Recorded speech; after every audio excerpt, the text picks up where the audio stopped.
زلازازۍ له دندې ګوښه شوې که شړل شوې د دې حقیقت اوس معلوم شو. نو هیله ده چې ویډیو تر اخره وګورئ.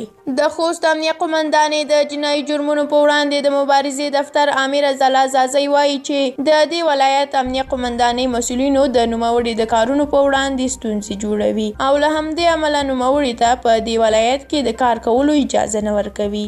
د خوست امنیه قومندانۍ چارواکي وایي زلازازۍ د کورنیو چارو وزارت د مکتوب پر اساس د زیاتو امنیتي تهدیداتو له امله مرکز کابل ته تبدیله کړې ده. زلازازۍ کابو 3 میاشتې وړاندې په خوست کې د لومړنۍ ښځینه افسرې په توګه د جنایي جرمونو په وړاندې د مبارزې د دفتر د امیر په حیث دنده پیل کړه.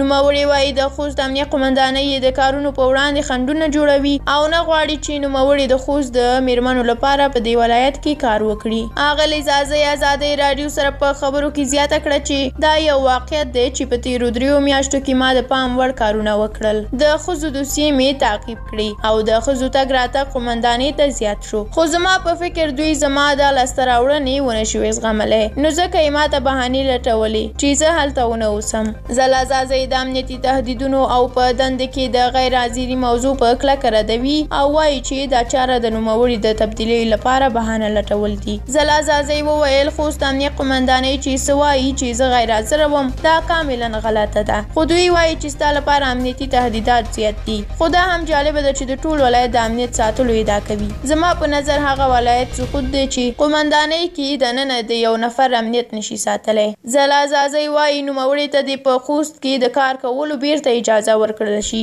ترڅو د دې ولایت د میرمنو هغه دوسي وڅېړي چې له کلونو راهیسې پرتې دي او یا هم میرمنې نشي کولی په امنیتي ادارو کې د ښځینه کارکوونکو د نشتوالي له امله خپلې دوسي او ستونزې تعقیب کړي. خو د خوست د امنیه قومندانۍ چارواکي وایي چې د زلازازۍ په وړاندې ګڼ امنیتي تهدیدات موجود دي او له همدې امله یې د کورنیو چارو د وزارت د مکتوب په اساس مرکز کابل ته تبدیله کړي. د خوست امنیه قومندانۍ ویان عادل حیدر ازادۍ راډیو ته وویل چې د زلازازۍ په وړاندې امنیتي خطرات ډیر زیات وو او داسې ویل کېدل چې هغه به ترور کیږي او په دې اړه کورنیو چارو وزارت او بشر حقوقو د مکتوب په اساس مرکز ته ولیږله. ومو غوښتل چې په دې اړه د کورنیو چارو نظر هم له ځان سره ولرو خو بریالي نشو. که څه هم په دې وروستیو کې په دولتي او خصوصي ادارو کې د ښځو ونډه یو څه اضافه شوې، خو په خوست کې د ښځو د حقونو فعالان په دولتي او خصوصي ادارو کې د ښځو ونډه کمه بولي او په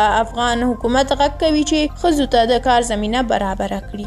له تاسو مننه چې تر دې دمه زموږ سره وئ. که مو دا ویډیو خوښه شوې وي نو لایک یې کړئ. د همداسې نورو ویډیوګانو د لیدو لپاره حتما زموږ یوټیوب چینل در سره سبسکرایب کړئ. که د زلازازۍ په اړه هم کوم نظر لرئ زموږ سره کمنټ کې شریک کړئ. تر بیا الله مو مل شه.